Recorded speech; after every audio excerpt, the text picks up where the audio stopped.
እንደዚህ ተናግሬ እንደዚህ አድርጌ ብለው ክሬዲቱን ለመውሰድ ሲንተፋተፉ እናያለን። አሁንም የዚህ ላይቭ ዓላማው በእኛ ተሰራ፣ በእኛ ተደረገ፣ በእኛ ሆነ የሚል አይደለም። የዚህ እንትን ሐሳብ ቤተክርስቲያን አትሊስት እንደ ቃለ ሕይወት ያለች ቤተክርስቲያን አብራናለች። አሁን በጣም ብዙ ሐሰተኞች ሲጮሁ የነበሩት ብቻችንን ነበርን። እኛ ሶሻል ሚዲያ ላይ ስንጮህ የነበረው እኛ ብቻ ሳይሆን ሌሎችም ጭምር ጥቂቶች ናቸው መድረክ ላይ ደፍረው የሚናገሩ የነበሩት እና ቤተክርስቲያን ከጎናችን ያለች አትመስልም ነበር። ዝም ተብለን ነው የሚመስለው። ሐሰተኞቹ እንደውም ከነሱ ጀርባ እግዚአብሔር እንዳለ ከነሱ ጀርባ አምላክ እየተንቀሳቀሰ እያለ በጣም በቃ ፕሮሞት ይደረጉ ነበር። እኛ የቤተክርስቲያን ጠላት ተደርገን በዚህ ሚዲያ ላይ በተለያየ ፕሮፓጋንዳ ተሰርቶብናል ከዚህ በፊት። አያችሁ ግን ውጤቱን ልላችሁ ፈልጋለሁ። ቤተክርስቲያን አብራን ያለችው አሁን ቃለ ሕይወት ቤተክርስቲያን ጀምራለች። ቃለ ሕይወት ቤተክርስቲያን ጭራሽ ይህንን አገልግሎት በእኔ ቤተክርስቲያን መርህ በእኔ ቤተክርስቲያን ትምህርት መሰረት ነብይም ሐዋርያም አልሾምም፣ እንደዚህ ያለ ነገር ውስጥ ያሉትንም ሰዎች መድረኬን አላካፍልም ብላ ቁርጡን ተናግራለች። በቃ አልቀበልም። የመጽሐፍ ቅዱሶቹን ነቢያትና ሐዋርያት አይደለም እያለች ያለችው።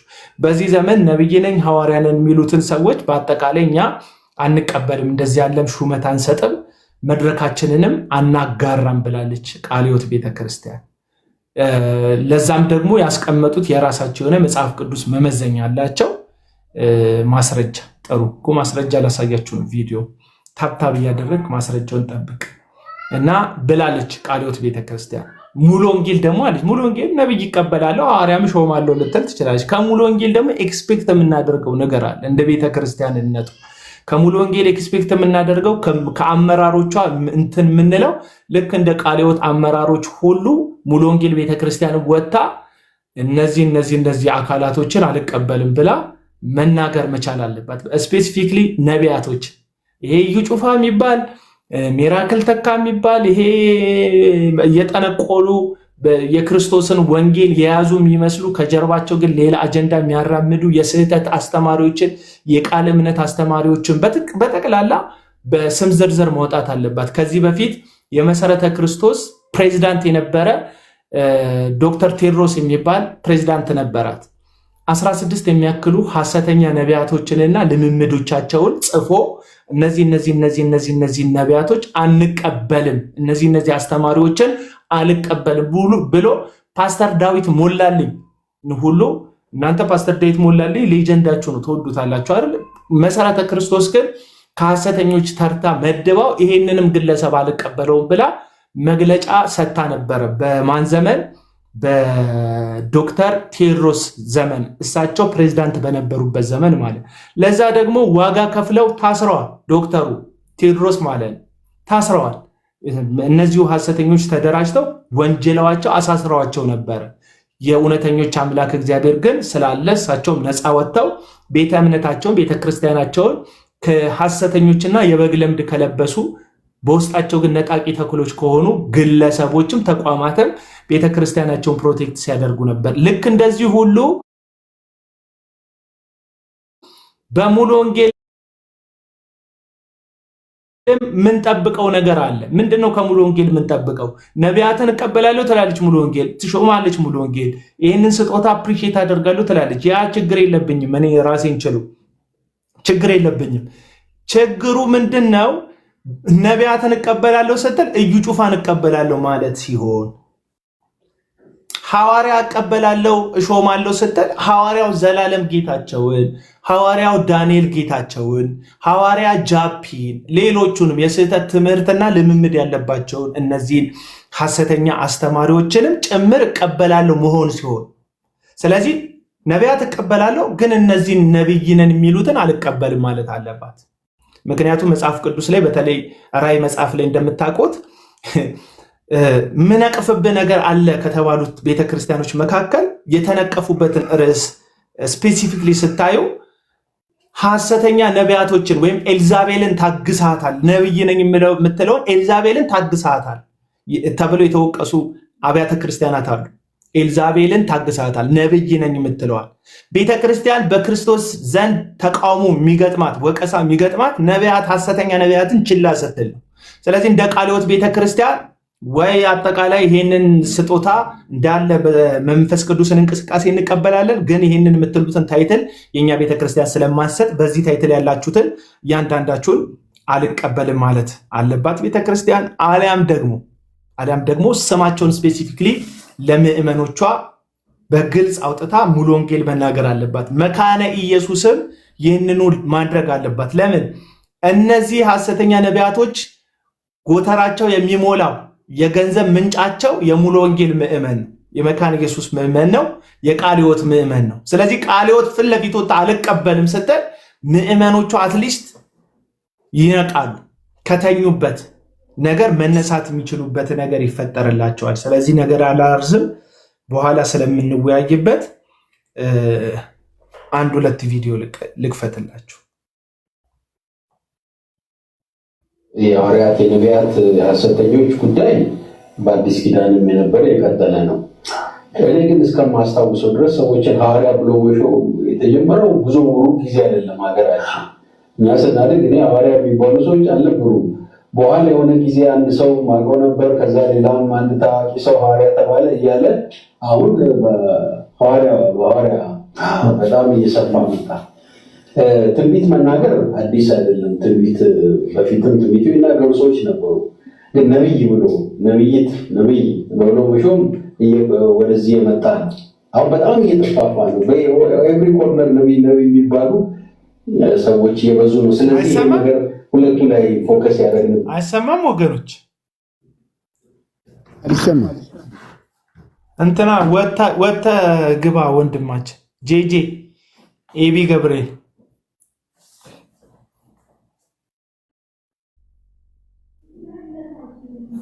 ለዛ ነው እና አሁን እዚህ ጋር መልስ ስንሰጥ እኛ አይመቸንም ምናምን ጉዳይ አይደለም። በመጽሐፍ ውስጥ ታነቦ ሐዋርያ የተባሉ የተጠቀሱ ቦታዎች ላይ በሙሉ ሄዷል መጽሑፉ። ሐዋርያ እነማን ነበሩ? በአዲስ ኪዳን መጀመሪያ የሚጀምረው ከትርጉሙ ሐዋርያ ማለት ነው። ሐዋርያ ማለት የተላከ ማለት ነው። አፖስቶሎስ የሚለው ግሪክ አፖስትል ምንድነው? እየተላከ ማለት ነው። እና የተላከ ካለ ላኪ አለ። አሁን ጌታችን ኢየሱስ ክርስቶስ የእምነታችን ሐዋርያ ተብሎ አብ ስለላከው እሱ ሐዋርያዊ አገልግሎት እንትኑን ላጥፋው፣ ስፒከሩን ላጥፋው። በዚህ አይ ቲንክ በዚህ ጥሩ ይመስለኛል። በራሱ በታብሌቱ ስፒከር ላለን የጌታ ኢየሱስ ክርስቶስ የበጉ ሐዋርያት የሚባሉ 12 ተመርጠው የተላኩ አሉ። ጳውሎስ እኔ ለአሕዛብ ሐዋርያ ለመሆን ተሾምኩ ያለበት አለ እና ቃሉ በተለያየ አገባብ እየገባ ለምሳሌ ሐዋርያ ጳውሎስ ለአሕዛብ ሐዋርያ እንዳለ ሁሉ ሌሎች ሐዋርያት ተብለው በርናባስና ሳውል ተብለው ሐዋርያ የተባሉበት ቦታ አለ። የጌታ ወንድም ያዕቆብ አንድ ሐዋርያ የተጠቀሰበት ሌሎችም አሉ።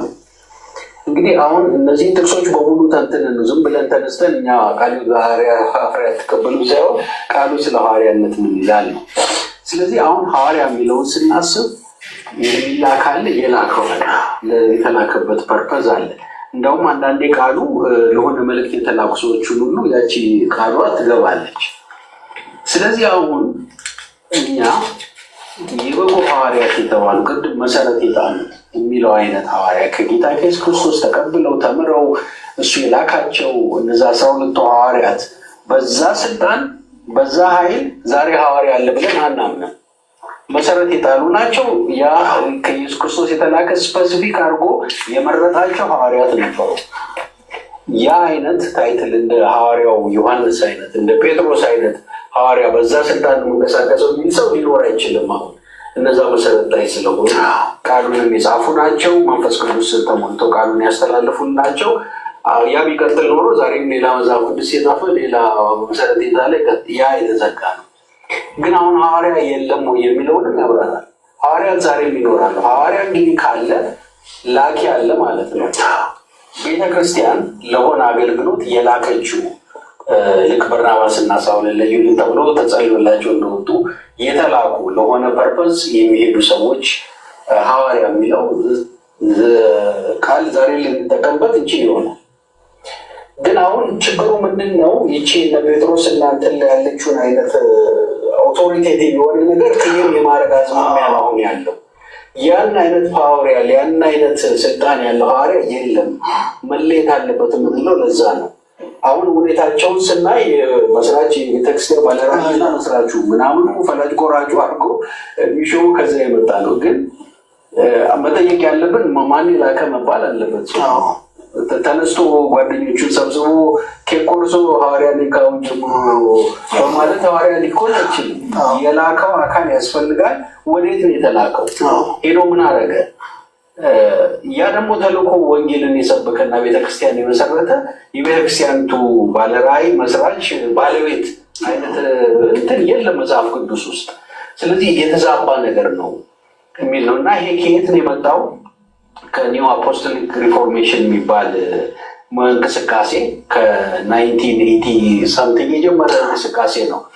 ቤተክርስቲያን ለክርስቶስ ምጽአት እንድትዘጋጅ ቤተክርስቲያን የክርስቶስ ምጽአት እንድትዘጋጅና ሬዲ እንድትሆን የጎደላት ነገር እነዚህ የተረሱ የሐዋርያና የነቢያት አገልግሎት መቀጣጠል አለበት፣ የሪፎርሜሽን ያስፈልጋል ብሎ የተነሳው ፒተር ዋግነር እና የሚባሉ ሰዎች የጀመሩት እንቅስቃሴ ነው። አሁን ያ ነው እየተስፋፋ ሀገራችን ሁሉ መጥቶ ሰዎች ሁሉ ያን ትምህርት ነው በምንም ተሰውሮ ተሰጥ ብሎ እየገባ ያለው። ስለዚህ አሁን እንደኛ ቤተክርስቲያን አንዱ የምንናገረው ሐዋርያትን አንሾምም። ለምንድን ነው የማንሾመው? ኮንፊውዥን የሚፈጠር ነገር ስለሆነ ነው። በዛ አይነት ስልጣን ያሉ ሰዎች የሚመስል ፊገር ስላለው ከሱ ይልቅ እኛ ሚስዮናዊ የሚለውን ነው የምንጠቀመው። ለወንጌል አገልግሎት ይወጣሉ፣ የተላኩ አሉ። እኛ የቃለ ሕይወት ቤተክርስቲያን ፓኪስታን ሚስዮናዊ ልካ እዛ ሄደው ቸርች የተከሉ ሰዎች አሉ። አሁንም በተለያየ ሀገር ወደ 10 ምናምን ሀገር ሚስዮናውያን ሄደዋል። የሀገራችን እኮ አባቶች ከአንዱ ቦታ ተነስተው እኮ ሌላ ቋንቋ ውስጥ ገብተው እኮ ቤተክርስቲያን እነሱ እኮ የሐዋርያዊ አገልግሎት ነበራቸው። ቃለ ሕይወት ይህንን አታምንም ሳይሆን በዚህ አሁን በፓኬጅ ተደርጎ ኦፊስ ተብሎ ምናምን በሚሄደው ነገር ነው የማንቀበለው እንጂ ተልኮ የጌታን ቃል ተብሎ ሰብኮ ወንጌልን ቸርች የሚተክሉ ሰዎች አሉ። የአገልግሎቱ አለ። ግን በዚህ በኦፊስ ተብሎ ባለቤት ተብሎ እንደው ልዩ እንትኑ ሁሉን የሚቆጣጠረው አይነት አጠቃቀም መጽሐፍ ቅዱሳዊ ነው ብለን ስለማናምን ነው ዛሬ ሐዋርያ ማንሾመው። ስለ ነቢያትም አንዱ ያነሳነው ነገር ነው። ነቢያት ነበሩ በብሉይ ኪዳን ያለውና አዲስ ኪዳን ይላል። በብሉይ ኪዳን የነበሩ ነቢያት እውነተኛ የእግዚአብሔር ቃል ይመጣል፣ የሰራዊት ጌታ እግዚአብሔር እንዲህ ይላል ይላሉ። ያ ቃል የእግዚአብሔር ቃል በመጽሐፍ ቅዱስ ሬከርድ ይሆናል እና በዛ አይነት ስልጣን ከአፋቸው የሚወጣው ቃል የእግዚአብሔር ቃል ነው ብለን በአዲስ ኪዳን ለመቀበል አንችልም። ምክንያቱም ትንቢትን አትናቁ ይላል፣ ግን ሁሉም መዝኑ ነው የሚለው። ተመዝኖ የምንቀበለው ነው አሁን ያለው። በብሉይ ኪዳንም ቢሆን ሐሰተኛ ነቢያት ነበሩ። አሁን በዚህ ዘመን በጣም ብዙ ነቢያት እንዳሸን መፍላታቸው ለአንዳንዶች የሪቫይቫል ምልክት ሊመስላቸው ይችላል። ግን ብዙ ሐሰተኛ ነቢያት የተነሱበትን ዘመን በመጽሐፍ ቅዱስና 450 ነቢያት ምናምን ተሰብስቦ በሙሉ ሐሰት ተናጋሪ ነው። ጥቂቶች ነበሩ እውነተኛ የእግዚአብሔርን ቃል ይዘው የሚናገር። ስለዚህ እንዲህ ነቢይ በነቢይ የመሆናችን ሁኔታ የመንፈስ ቅዱስ በደንብ የመስራት ኤቪደንስ አድርጎ ማየት ትክክል ነው ብዬ አላምንም። አንዱ እኮ መመዘን እንችላለን። የቤተ ክርስቲያን መንፈሳዊ ሕይወት፣ መንፈሳዊ ኳሊቲ እንደዚህ ነቢያት ሐዋርያት ብሎ እንዲህ ከተጠለቀለቀን በኋላ ተሻሻለ፣ መንፈሳዊ ነገራችን አደገ፣ ምስክርነታችን በዓለም ዙሪያ ተከበረን፣ የእግዚአብሔር ስም ከበረ፣ የክርስቶስ ስም ገነነ፣ ወይስ መሳለቂያና መሳቂያ ሊሆን ነው? እሱ በደንብ መመዘን ያስፈልጋል። አማኞቹ ወንጌላውያን ሁሉ መመዘን ያለባቸው በፍሬው እየታየ ያለው ፍሬ በእውነት ወደ እግዚአብሔር የሚያቀርብ እግዚአብሔር የሚያስከብር እየሆነ ነው ወይስ ጭራሽ የቲክቶክ እና የምን መሳለቂያ የሆነው ነቢይ ተብሎ በየእንትኑ የሚያደርጉትን ነገር ወስዷል ሲቀልዱ የሚሉ። ስለዚህ ይሄ ነገር ቤተክርስቲያን ሀይ ካላለች መስመር ካላስያዘች በስተቀር አስቸጋሪ ነው። ዛሬ ነቢያት ይኖራሉ፣ የነቢይነት ስጦታ ያላቸው ሰዎች ኦፊስ አንለውም እንጂ አሉ። ያው እግዚአብሔር ሊናገር ይችላል። እግዚአብሔር በልዩ መገለጥ እንደውም ቃሉን እየሰበከ ትንቢታዊ ነገር ሊያናገር የሚችልበት ሁኔታ መዝሙሮች ውስጥ እግዚአብሔር ኃይለኛ የትንቢት ቃል ሊያስተላልፍ ይችላል። ዞሮ በቃሉ ነው የሚመዘነው። ስለዚህ ቃልዮት ዛሬ ትንቢት የለም እግዚአብሔር ሊናገር አይችልም አይደለም ነው። ግን ነቢይ ተብሎ እሱ በሄደበት አደባባይ ሁሉ የቃሉን እንዳለ የሚያወርድ ሰው አለ ብለን አናምንም። ትንቢትም ቢሆን እግዚአብሔር ሲፈቅድና ሲሰጥ የሚሆን ነገር ነው እንጂ ነቢይ ስለተባለ እሱ በየኮንፈረንሱ እየወሰድን በቃ ቃሉን እንደፈለገ ሁሉ ያከፋፍል ሁሉ መልእክት አለኝ ምናምን ሁሉ እንደፈለገ ያከፋፍል ጉዳይ አይደለም። ስጦታውም የመንፈስ ቅዱስ ነው፣ ቃሉም የመንፈስ ቅዱስ ነው። ስለዚህ በዛ መጠን ካልተገራ በስተቀር በጣም የተለጠጠና ከመስመር የወጣውን አካሄድ ይህን መጽሐፍ አድርቶ መናገር የሚፈልገው እና ሌላው አንድ እዚህ ጋር መጨመር የምፈልገው ትንቢት የሚለው ቃል ብዙ የትንቢት መጽሐፎች አሉ። ስናያቸው ስለ ወደፊት የሚኖሩ አይደለም። ብዙዎቹ ወደፊት እንዲሆናል የተወሰኑ አብዛኛው ሰው በወቅቱ ስላለበት ሁኔታ ስለ መንፈሳዊ ውድቀታቸው ስላሉበት ችግር አድሬስ የሚያደርግ ነው። የዘመናቸው የብሉይ ኪዳን ነቢያት አብዛኛዎቹ ወደ ሕጉ ሄደው ሙሴ እንደዚህ የተባለውን ተላልፋቸዋል፣ እንዲህ ብትሉ እንዲሆናል ያለው እግዚአብሔር ይሆንባቸዋል። ቃሉን ራሱ እያሆኑ የሚናገሩ እንጂ አንተ ሊሆንልሃል የሚል አይደለም። አሁን ትንቢት የሚባለው ነገር ግን ቃሉን እንዳለው ቃሉን ሰው ከሆነ ይደረገ ምናምን ግን ፍሬሽ ቃል አወጣለሁ ብለው የበታ ለአንተ ሊሆንልሃል የሚሆን ነው። አሁን ትንቢት መጽሐፍ ቅዱሳዊ ትንቢት ግን ወቅቱ በዛ ሰዓት ሰው የሚያስፈልገው ነገር እግዚአብሔር ልዩ መልዕክት እየሰጣቸው የሚናገሩ ሰዎች አሉ ዛሬ በዛ ጸጋ የሚያገለግሉ። ስለዚህ ያን ሚዛን የሳተውን ነገር ለማስተካከል እንጂ እግዚአብሔር ዛሬ በማንም አይናገርም የሚል አቋም የለንም። ስለዚህ ነው እነዚህ ሁለቱ ጾታዎች ላይ አትኩረን አሁን ዝርዝሩን እዚህ ማስረዳት አንችልም። ግን መጽሐፉን ሲያገኙት ሐዋርያ የተባሉት ቃላት አጠቃቀሙ ጀምሮ ነቢያት የተባሉት ሁሉ ዘርዝረን ሚዛናዊ በሆነ መንገድ መጽሐፍ ቅዱሳዊ የቱ ነው የሚለውን ምዕመኑም አገልጋዮቻችንም ሌሎችም ሁሉ እንዲያውቁ ያደረግንበት ጽሑፍ ነው። መልካም 10 ደቂቃ ቪዲዮ ነው እንግዲህ የተመለከታችሁት፣ የሰማችሁት፣ ያደመጣችሁት የቃልዮት ቤተክርስቲያን አቋም ይህን የሚመስል ነው። በመጽሐፍ ደረጃ ያዘጋጁት ነገር አለ። ምዕመኖቹ እንግዲህ የታተመው መጽሐፍ እንደሚደርሳቸው ተስፋ እናደርጋለን። እኛም መጽሐፉ ይደርሰናል። የዛን ጊዜ ደግሞ በሰነድ ላይ ቃልዮት እንደዚህ ነው የምታምነው ብለን እናወራለን። ከዚህ በፊት እንደዚህ ያለ ነገር አንቀበልም ሲሉ የነበሩ ወገኖች ልክ ከኪሳቸው አውጥተው ሲናገሩ እንደነበረ ተደርጎ ሲወራ ነበር።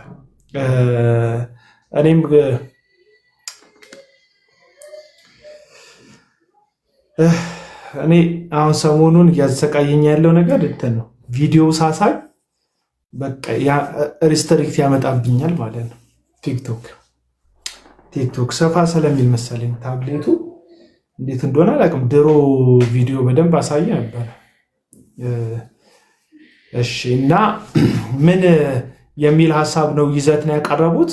ሐዋርያዊ ተልእኮ አለ ብለን አይደለም የለም ብለን አይደለም የማናምነው፣ ወይም ሐዋርያዊ ተልእኮ የለም አይደለም እያለን ያለ ነው። ነገር ግን መጽሐፍ ቅዱስ ውስጥ ባለው ሐዋርያዊ ስልጣን መጠን በዚህ ዘመን ሐዋርያ ነኝ የሚል ልክ እንደ ጴጥሮስ ልክ እንደ ጳውሎስ ሐዋርያ ነኝ የሚለውን አካል አንቀበለውም። ምክንያቱም አሁን ላይ ያሉት ራሳቸውን ከነ ጳውሎስ እና ከነ ጴጥሮስ ጋር የሚያዘጋጁ የሚያስተካክሉ አይነት ሰዎች ናቸው። ነብይ ነን የሚሉትም አብዛኛዎቹን ግለሰቦች ስታዩቸው ባይብል ላይ ወይም ብሉይ ኪዳን ላይ ወይም የአዲስ ኪዳን ጅማሬ ላይ እንደነበሩት ነቢያት በዛ መጠንና በዛ ልክ የነብይነት ማዕረግ አለን የሚሉ ናቸው። ይህንን ነገር ነው አንቀበልም ያሉት እንጂ ትንቢታዊ መልእክት አይመጣም አይደለም እያሉ ያሉት የቃልዮት መሪዎች፣ አሊያም ሐዋርያዊ ተልእኮ የለም አይደለም እያሉ ያሉት። ይህን ነገር እንድታሰምሩበት ነው።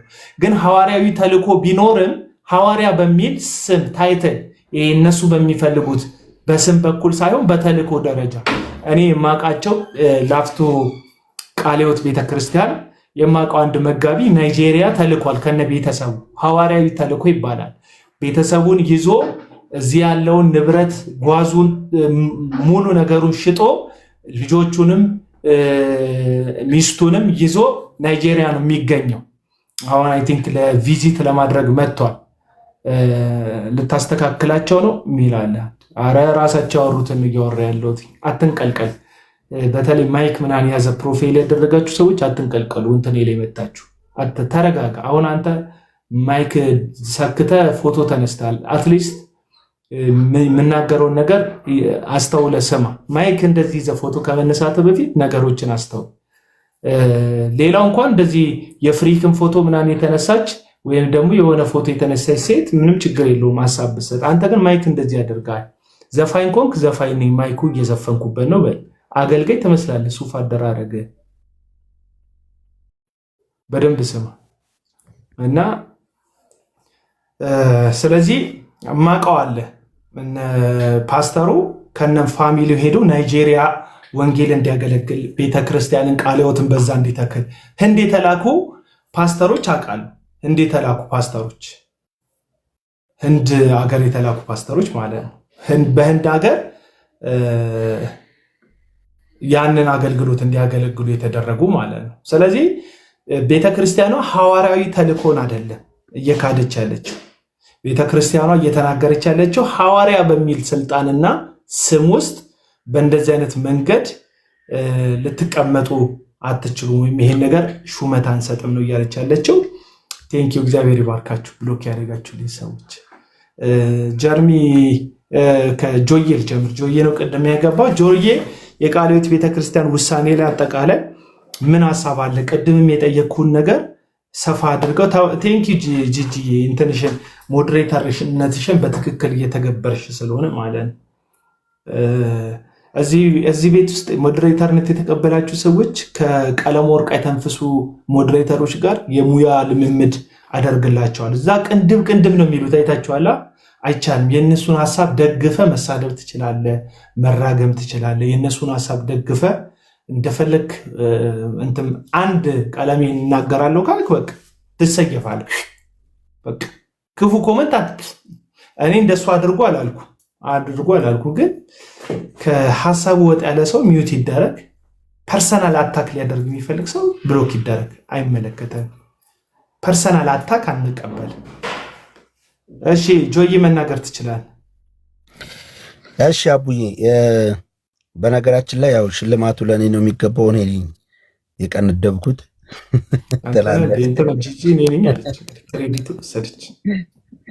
ያመለጠውን ነው እና ምንድን የጠየከኝን አልሰማውም ሙሉን። ይህንን ግን ሰምቼዋለሁ። እዛ ላይ ማውራት እችላለሁ። ምንድነው የጠየቅኩ? የቃለ ሕይወት ውሳኔ፣ የቃለ ሕይወት ቤተክርስቲያን ውሳኔ ከሌሎች አብያተ ክርስቲያኖች ውሳኔ አንጻር እንድትናገረው።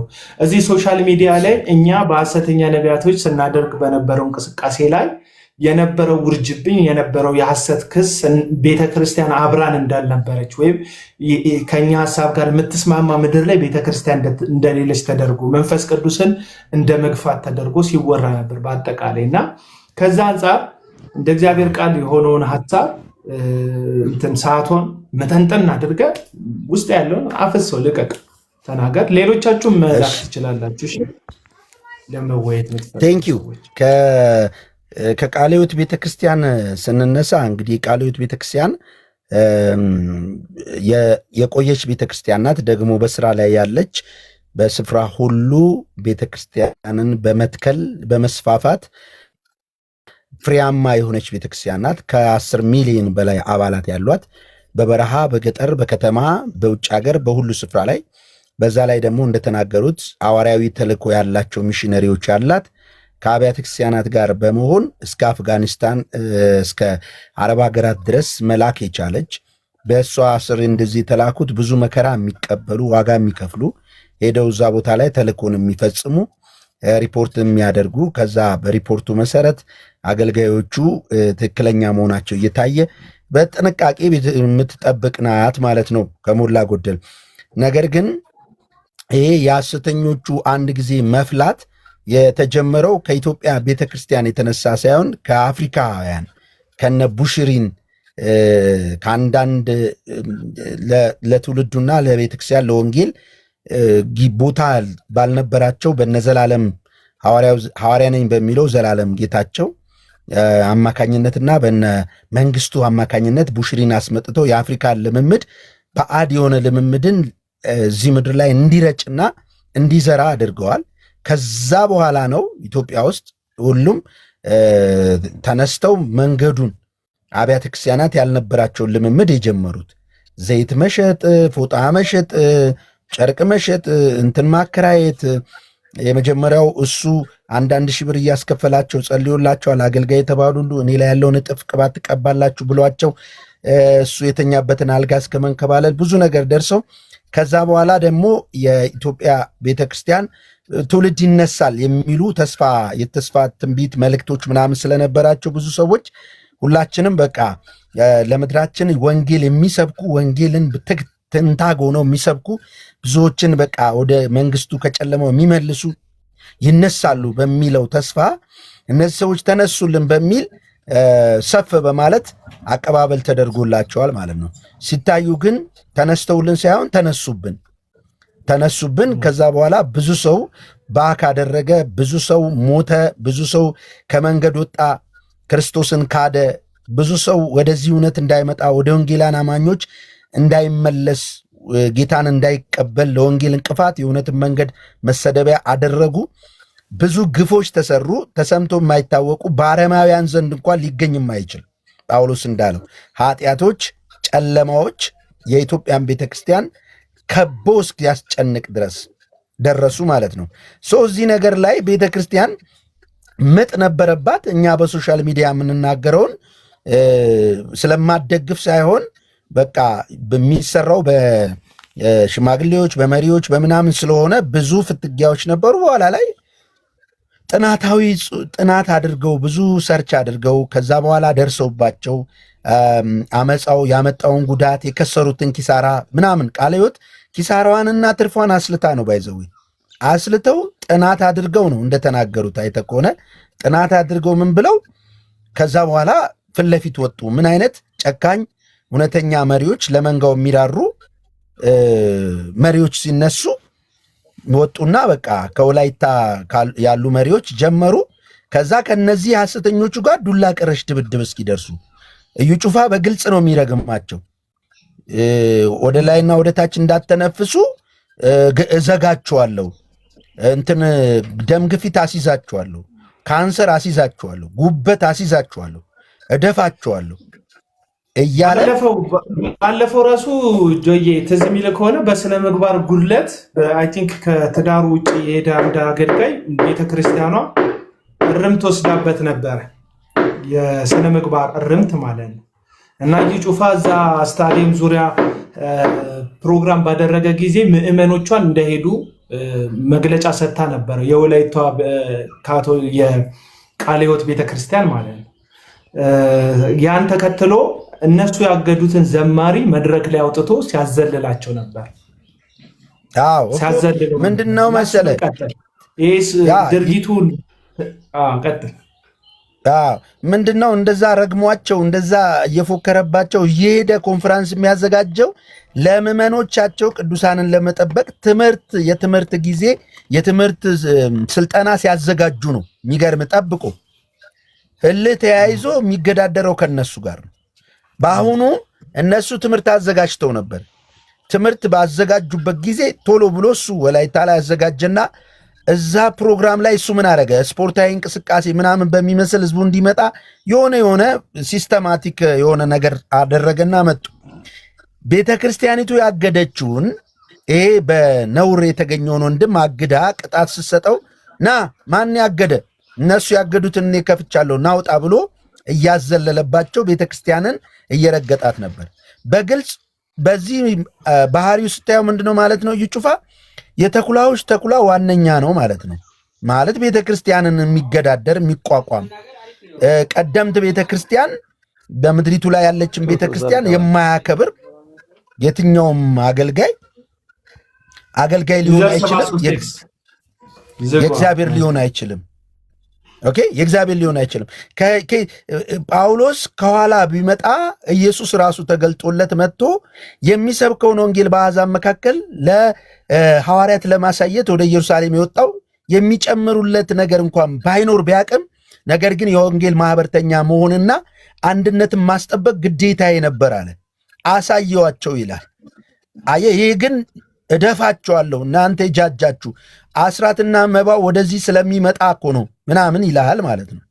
ፓራላይዝድ የሆኑ ሁሉ ብሎ ሰድቧቸዋል ከዩ ጩፋ ጋር በተያያዘ በትክክል አሁን እነዚህ አይነት እንደዚህ አሳመጸባቸው ልጆቻቸውን ነቢይ አደርጋቸዋለሁ 100,000 እዩ ጩፋዎች ትነሳላችሁ እያለ የቃለ ሕይወት አገልጋይ ነገ ሊሆኑ ተስፋ እንኳን ያላቸውንም የሌላቸውንም ሳይቀር ኑ እያለ በየጊዜው ኮንፈራንስ እያዘጋጀ አዳራሽ ሰርቶ ኮንፈራንስ ላይ ብቻ እየመጣ እኔ ቀብቻለሁ እኔ ላይ ያለው በአንተ ላይ ሆኗል ምናምን እያለ እያታለላቸው አመፀኛ አድርጎ ለእርግማን አቀረባቸው። ከዛ እዩ ጩፋን እንሆናለን ያሉት ሁሉ ጫካ ገቡና ጫካ ውስጥ ሆኖ በልሳን እንትናቸውን ደቅነው የእሱ አይነት ስታይል ቲክቶክ ላይ የሚበጠብጡ ጎፈሬዎች የሳው ጫካ ገቡ። ማንን ትተው ቃለ ሕይወት ቤተክርስቲያን ሽማግሌዎች ሰድበው እሱ በሚሳደበው ልክ ሰድበዋቸው ምን ብለዋቸው ነገ እሱ የደረሰበት እንድርሳለን በሚል ያባ። ስለዚህ ቤተክርስቲያኒቱ እንዲህ አይነት ትልቅ ተጋድሎ ገጥሟት ማስፈራሪያ እስኪደርስባቸው መሪዎቹ ተጋፍጠው ከዛ በኋላ ሪሰርች አድርገው የተማሩ ናቸው። ቴዎሎጂካል ትምህርት ዝግጅት ብትል በሁሉ ነገር የተማሩ ናቸው፣ ዶክተሮች ናቸው። ይህን ዝግጅት ሲጨርሱ ለቤተክርስቲያን የሚጠቅመውን ለቅዱሳን ለምዕመኖቻቸው የሚጠቅመውን የአቋም መግለጫ ምናምን አውጥተው መጽሐፍ አሳትመው ነው ሰሞኑን የወጡት ወደፊት ለፊት ትንሽዬ መጽሐፍ አሳትመው። ከዛ ሲወጡ ምንድን ነው ቤተክርስቲያኒቱ ከጥንትም ቢሆን ነቢይና ሐዋርያ አትሾምም፣ ነገር ግን ጸጋውን ከማንም በላይ ትጠቀማለች። ጸጋ ስጦታ እንዳለ ትቀበላለች። ጸጋው የሚሰጠው ለሁሉም ብላ ነው የምታምነው፣ ለሁሉም ሰው ስፔሻል ማን የለም። በዚህ ተግባሩ ነው እንጂ በስያሜው ወደ ቢዝነስ መግባት የሚባል ነገር የለም። ናታኒምም ሳይቀር ትንቢት ሊናገር ይችላል። እዚህ ቪዲዮ ላይ ሙሉን አይቼዋለሁ። ሊናገር ይችላል። አንዱ አንዱን እንዲያገለግል የተሰጠ ጸጋ ስጦታ ነው እንጂ የሆነ ሰው የተለየ የሚሆንበት አይደለም። ይህም ከሆነ ብላ በትክክል ትክክለኛውን ጥርት ያለ ትምህርት አስቀምጣ አሁን ፕሮፓጋንዳ ወይም ደግሞ ፖለቲካ ሊሰሩባት የፈለጉት ምንድነው? ጸጋ ስጦታን ትገፋለች። ኖ ቃለ ሕይወት ቤተክርስቲያን ትንቢት እቀበላለሁ፣ የጸጋ ስጦታዎች እቀበላለሁ፣ ለሁሉ እንደወደደ የሚሰጠው መንፈስ ቅዱስ ነው፣ አንዱ አንዱን እንዲያገለግለው፣ ሁሉም ሰው አገልጋይ ነው፣ ካህናት ነን፣ ይሄ ነው እምነታችን፣ ነገር ግን ሹመት አንሰጥም አለች። ከዚህ ጋር እንዴት ነው አንተ የምትስማማው ካልከኝ 100% በዚህ እስማማለሁ። ሹመት የሚለው አንዳንድ ጊዜ በአዲስ ኪዳን ውስጥ በቤተ ክርስቲያን አስቀድሞም ሹመት የለም። ለምሳሌ ሐዋርያቶችን የሾማቸው ክርስቶስ ኢየሱስ ነው። ከዛ ቀጥሎ ያሉትን ግን ሽማግሌዎችን፣ መሪዎችን፣ መጋቢዎችን እንጂ ቤተክርስቲያን ተሾመ የነበረው ሐዋርያ ነብይ ብላ የትም ቦታ ላይ ሹመት ምናምን የምታደርግበት ስርዓት አልነበራትም። ግን ያንን ጸጋ ያላቸውን ሰዎች ትቀበላለች። በቤተክርስቲያን ውስጥ ነብይ የሆነ የሚመስለው ቢኖር እንዲና እንዲህ ያደርግ ሲያገለግል ተብሎ ስትራክቸር ተቀምጧል። ነቢይ የሆነ የሚመስለው ማለት ትንቢት እናገራል። ይህ ስጦታ አለኝ የሚል ካለ የነቢያት ስጦታ ማለት ትንቢት የመናገር ነው አይደል? ያለኝ ካለ በዚህና በዚህ ያገልግል ተብሎ ጳውሎስም አስቀምጧል እንጂ ሹመት የሚባለው ነገር የለም። ለምን አስሾመኝም? በቃ እንትን ኖ ለምን ትሾማለች? ተግባርን እቀበላለሁ ካለ ብላለች። በቃ ተግባሩ ካለብህ ስራው ካለ አንተ ላይ ትቀበላለች። አሳያት በሱ። ስለዚህ ትክክለኛ ውሳኔ ነው። ከሌላው ቤተክርስቲያን አንጻር ወደ ሙሉ ወንጌልም ስንመጣ ሙሉ ወንጌል ሐዋርያና ነቢይ ያለቻቸው ጥቂት ሰዎች የሾመቻቸው አለ። ጸጋው አለ ብላ ልክ እንደ ቃለ ሕይወት ታምናለች። እውቅናውንም ትሰጣለች። እውቅናውን ለመስጠት ግን በጣም ቴክስ ታይም፣ በጣም ረጅም ጊዜ አይታ ፍሬውን አይታ የአገልግሎቱን ፍሬ ተመልክታ የእይታ ጊዜ ሰጥታ በጣም በሕይወትም በአገልግሎትም ስተት ከሌለበት በትንቢቱም ስተት ካላገኘችበት ነው የምትሾመው ማለት ነው። ማለት እውቅና ትሰጠዋለች። ለቤተ ክርስቲያን የተሰጠ ጸጋ ስጦታ ነው ብላ ስሙን እንደሆነ ነገር ግን እንዲጠቀሙበት አይደለም። እሷም ቢሆን ስሙን ለመሸቀያ ከሌላው ምዕመን ከሌላው ቅዱሳን የተለዩ እንደሆኑ ከሌላው አገልግሎት የተለየ እንዲሆን እንዲያስቡ አይደለም። ልክ ቃለ ሕይወት እንዳለችው ማለት ነው። ስለዚህ ይሄ ውሳኔዋ ብዙዎቻችን እልል የሚያስብለን ተመስገን ብለን ሌሎቹም ቤተክርስቲያን ተነስተው አሁን ላይ ተነሳን ብለው ስልጣናዊ ሐዋርያንን ሰው መግደል እንችላለን ሰው መግደል እንችላለን ነው የሚሉት እኮ። በሽታ ማስያዝ እንችላለን፣ ወደ ላይ ወደ ማፈን ታች እንችላለን። እንዳትተነፍሱ አደርጋቸዋለሁ፣ ቃል አወጣባቸዋለሁ ነው የሚለው። ምዕመኑን በነገራችን ላይ የሐሰተኛ ነቢያት ውስጥ የሚከተሉ ምዕመን በንግግራቸው ሰው እንደሚሞት እነሱ የሚነካ ሰው የመኪና አደጋ እንደሚደርስበት፣ ቢዝነሱ እንደሚበላሽበት፣ ህይወቱ እንደሚደከርት፣ ማንነቱ ግራ እንደሚገባው እንደሚያብድ ነው የሚያዩት። እንደውም ብለው እኮ የእኛ ኮመንቶች ላይ በተለይ የእኔ ኮመንት ላይ ታብዳለህ ትሞታለህ ብለው ሲያዩኝ እነሱ እንጂ እኔ ማበድ አልቻልኩም እና ተዉት፣ አዋጣም ጉዳዩ። በነገር ላይ መቃወም ስንጀምር በቅርብ ጊዜ ምን ሞት የመሰላቸው ሁሉ ሰዎች አሉ እና በዚህ ደረጃ ያክል ነው ሰዎቹ የሚያስቧቸው። ምን መሰለህ ኤልሳ የሚባለው ነቢይ መላጣ ሲሉት ድብ ወጥቶ እንዲበላቸው ተናገረ ይላል መጽሐፍ ቅዱስ ላይ። ድብ ወጥቶ በላቸው ይላል የነገስት መጽሐፍ ላይ ማለት ነው።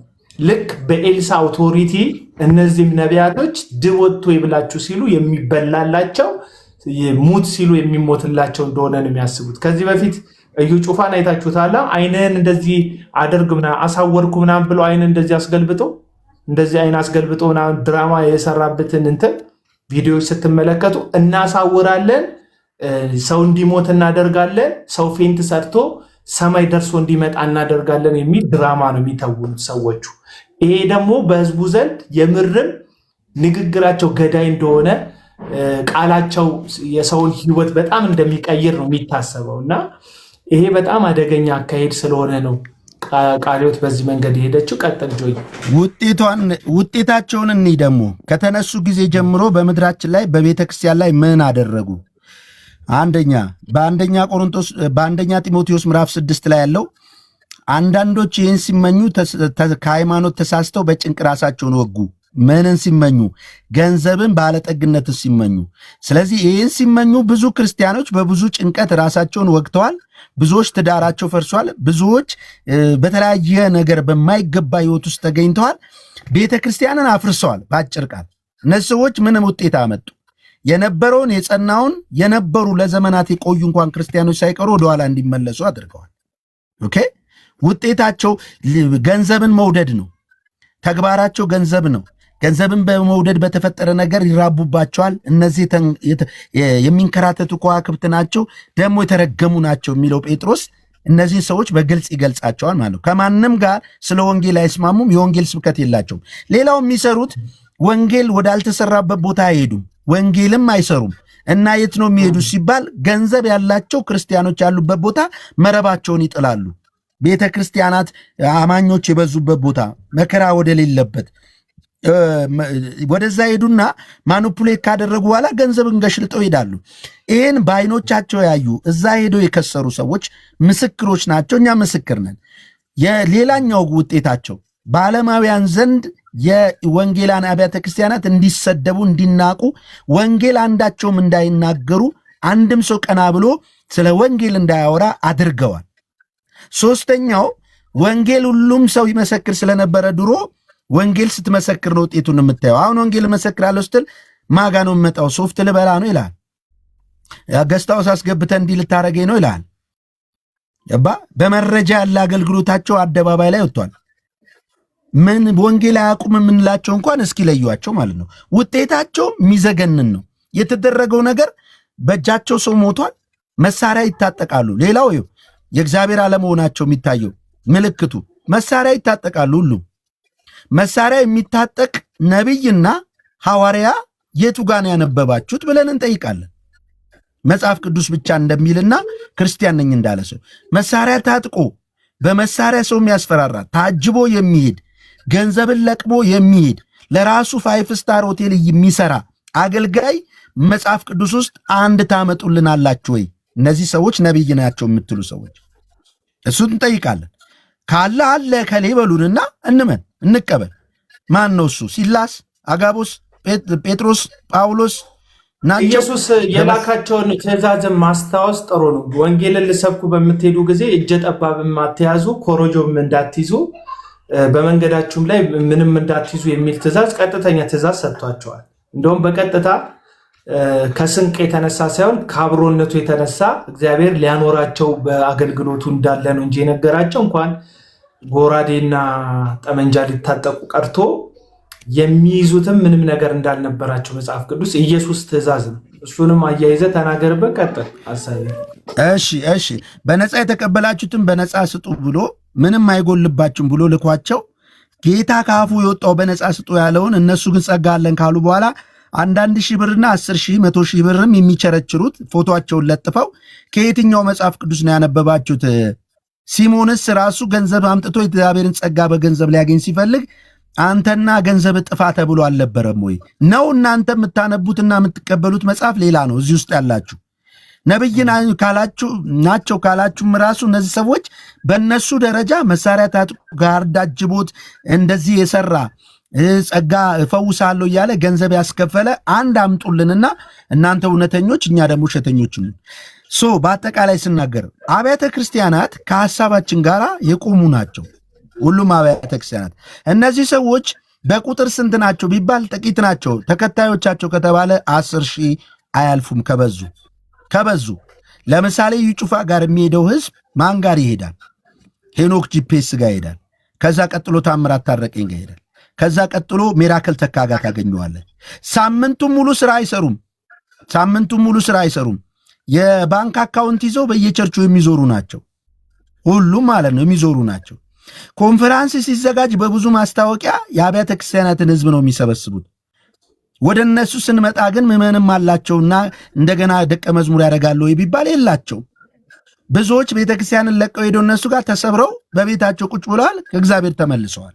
ሌላኛው እችን ተናግሬ ልጨርስ፣ ወደ ትምህርታቸው ልምጣ። ሁሉም ነቢያት ወልድ ጂሰስ ናቸው። እሺ ዛሬ ተስፋችሁን ቁረጡ። የቃለ ሕይወት ቤተክርስቲያንም ሙሉ ወንጌልም የማትቀበላቸው መሰረተ ክርስቶስንም የማትቀበላቸው እነዚህ ሁሉ ቲቪ ያላቸው ወልድ ጂሰስ ናቸው። እንዴት? የአፍሪካው ነብይ የሚባለው ኡበርት ኢንጅል ስላሴ አማኞች ንስሐ ግቡ ብሏል በግልጽ። there is no 3% ሶስት አካል የሚባል የለም ብሎ የሰባሊዮስን ትምህርት አስተምሯል። ደጋግሜ ቪዲዮ ሰርቻለሁ። ምን ብሏል? ኢየሱስ የሚለው ስም የፈጣሪ ስም ነው። አንዱ ኢየሱስ አብ ነው፣ ወልድ ነው፣ መንፈስ ቅዱስ ነው። ይህ ደግሞ ኦፊስና ታይትል እንጂ there is no 3%። ለምሳሌ እኔ ለሚስቴ ባል ነኝ፣ ለልጄ አባት ነኝ፣ እኔ ኡበርት ኢንጅል ነኝ፣ ሶስት ልሆን እችላለሁ ወይ ብሎ አብን ወልድን መንፈስ ቅዱስን የካደ ሰባሊዮስ የተወገዘበትን ትምህርት የሚያስተምር እሱ ጋር ሄደው ተቀባን የሚሉ እዚህ አስጠርተውት እጅ የተጫነባቸው ሁሉ የተቀበሉት መንፈስ የኦንሊ ጂሰስ ስፒሪት የእግዚአብሔር መንፈስ ያይደለ ነው። ለዚህ ነው ጭካኔ የምታዩባቸው ስለ ወንጌል ግድ የሌላቸው። ኦኬ፣ ለዚህ ነው የምታዩባቸው። አይደለንም ስላሴ እናምናለን የሚሉት ለአፋቸው ነው፣ አንዳቸውም አይቀበሉም። ሁለተኛ እንዴት አንድ ሰው ከኦንሊ ጂሰስ ስፒሪት ጋር መርጅ አድርጎ ስላሴን አምናለሁ ሊል ይችላል? በዛ እጅ እየተጫነለት በዛ በማስረጃ ቪዲዮ አስቀምጠናል። ስለዚህ ሚራክል ተካ የሰባሊዮስ ትምህርት የሚከተለው ኡበርት ኢንጅል ነው የሚቀባው። በየጊዜው እየሄደ ኃይሉን ያድሳል። አጋንንት ነው ማለት ነው። ገንዘብ ብቻ የሚል ኦኬ። ተቃጠል ይለኛል። ይሄ ኦንሊ ጂሰስ ነው ተቃጠል የሚለው። የስላሴ አማኝ አይልም። እሺ ልቀጥል።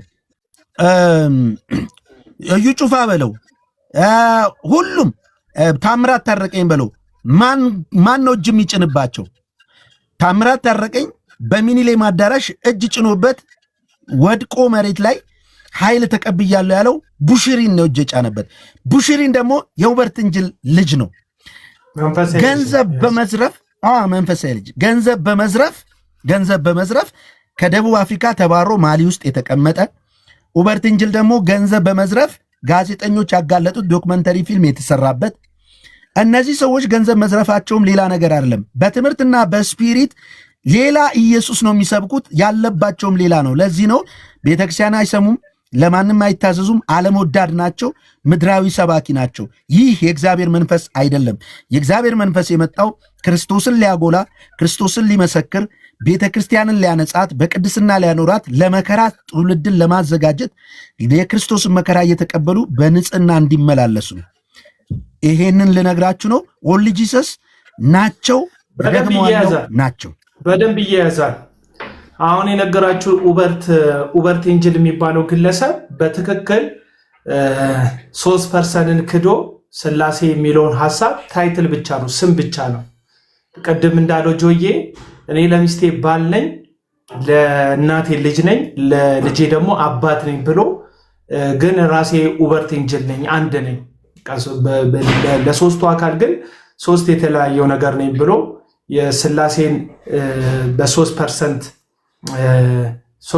ያለው የስላሴን ትምህርት የካደ የሰባሌዎስን ትምህርት የሚያስተምር ነው። እሱ ደግሞ መንፈሳዊ አባትነቱ ለቡሽሪ ነው።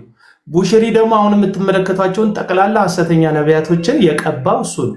ታምራት ታረቀኝን ብትል፣ ሱራፌልን ብትል፣ አሁን የምታያቸውን አብዛኞቹን ገለመሌዎቻችሁን ብትሉ የቀባቸው የለቀለቃቸው እሱ ነው። ወደዚህም ዞር ስትሉ ደግሞ እነ እዩ ጩፋን ስትመለከቱ እዩ ጩፋ ከነታሻ ጋር መንፈሳዊ ግንኙነት ያለው ነው። ፕሮፌተስ ነታሻ የምትባል ሴት አለች፣ ኬንያዊት ሴት ናት። ይህችም ሴት ደግሞ የነ ኡበርት ኤንጅል እና የነ ቡሽሪ መንፈሳዊ ልጅ ናት። ስለዚህ ይህችም ሴት ከነሱ ጋር መንፈሳዊ ተራክቦ ያላት ወይም መንፈሳዊ ግንኙነት ያላት ሴት ናት። ስለዚህ እነዚህ ሰዎች ደግሞ መልሰው እነ እዩ ጩፋ ከዚች ሴት ጋር ህብረት የሚያደርጉ እዩ ጩፋ ብትሉ ጆይ ጨሮ ማለት ነው። ነታሻ ብላችሁ ነታሻና እዩ ጩፋን እዚህ ዩቲዩብ ላይ ማምጣት ትችላላችሁ። ፌስቡክ ላይ ልታገኟቸው ትችላላችሁ። ፕሮፌትስ ነታሻ ዊዝ እዩ ጩፋ ብትሉ ሰርች ብታደርጉ ይመጣላችኋል። በቃ አያችሁ፣ የስላሴን ትምህርት ከሚክዱት ሰዎች ጋር ነው እንትን ያላቸው ግንኙነት ያላቸው። ኡበርት ኤንጅልን ደግሞ የጋበዘው ሚራክል ተካ የተባለው ገንዘብ ይገባላቸዋል፣ ሲቲ ነጥብ ይጥላል ምናምን እያለ ስለ ኳስ ግምት የሚገምተው ዘላለም ጌታቸው እንደገና ወንድሙ ሚራክል ተካ ሆነው የጋበዙት ልክ ነው። ስለዚህ እነዚህ ሁሉ የሐሰተኛውን መንፈስ ተካፋዮች ሆኑ የሐሰት ትምህርትና ልምምድ ውስጥ ያሉ ሰዎች ናቸው። ከነዚህ ሰዎች መጠበቅ አለባት። ስለዚህ ቃለ ሕይወት የሰጠችው መግለጫ በተለይ በኢትዮጵያ ምድር ላይ ከተበራከተው የሐሰት እንቅስቃሴ አንጻር ቤተክርስቲያኗ ምዕመኖቿን ለመጠበቅ የወሰነችው ውሳኔ ትክክል ነው። ሐዋርያዊ ተልእኮን ታምናለች፣ ግን ታይትሉን አልሰጥም ያለችው። ስለዚህ ሐዋርያዊ የሆነ ተልእኮን ታምናለች፣ ሚስዮናዊ ብላ ትልካለች ወደ ዓለም ሁሉ ማለት ነው። ልክ ኢየሱስ እንደላከው ይህችው ቤተክርስቲያን ደግሞ ትውልዱን በክርስቶስ ተልእኮ ውስጥ ትልካለች። ናይጄሪያ ትልካለች፣ ህንድ ትልካለች፣ ፓኪስታን ትልካለች፣ ኢንዶኔዥያ ትልካለች። እየከፈለች ቀለባቸውን እየሰፈረች ልጆቻቸውን እያስተማረች እነዚህ ሚሽነሪዎችን ታኖራለች፣ ታስተዳድራለች። ይሄ ሐዋርያዊ ተልእኮ ነው። ግን አሁን ሐዋርያ የሚል ስም የለጠፈ ስመጣ በባንድ አጅቡኝ፣ ስመጣ ርችት ይተኮስልኝ፣ ትራፊክ ፖሊስ ይደርደርልኝ፣ የክልል ወታደሮች ያጅቡኝ የሚል ራሱን ለማሳየት ኢየሱስን ሳይሆን ራሱን ለማሳየት በአደባባይ ላይ የወጣን ግብዝ ስም ለጣፊን አትቀበል። ወይም ደግሞ ማንም ግብዝ ላይ ስም አትለጥፍም። ቤተክርስቲያን በትንቢት ታምናለች ይቺ ቤተክርስቲያን በዚህ ስጦታ። ይህ ስጦታ ግን ለምዕመናን የተሰጠ ለቤተክርስቲያን ለማነጽ የተሰጠ ነው እንጂ ነብይ በሚለው ታይትል ውስጥ በቃ የምናገረው ነገር ሁሉ እንደ ኢሳያስ በስልጣን የሆነ ንግግር ነው ብሎ ራሱን በሰው ትውልድ ላይ ሁሉ የሾመ አይደለም።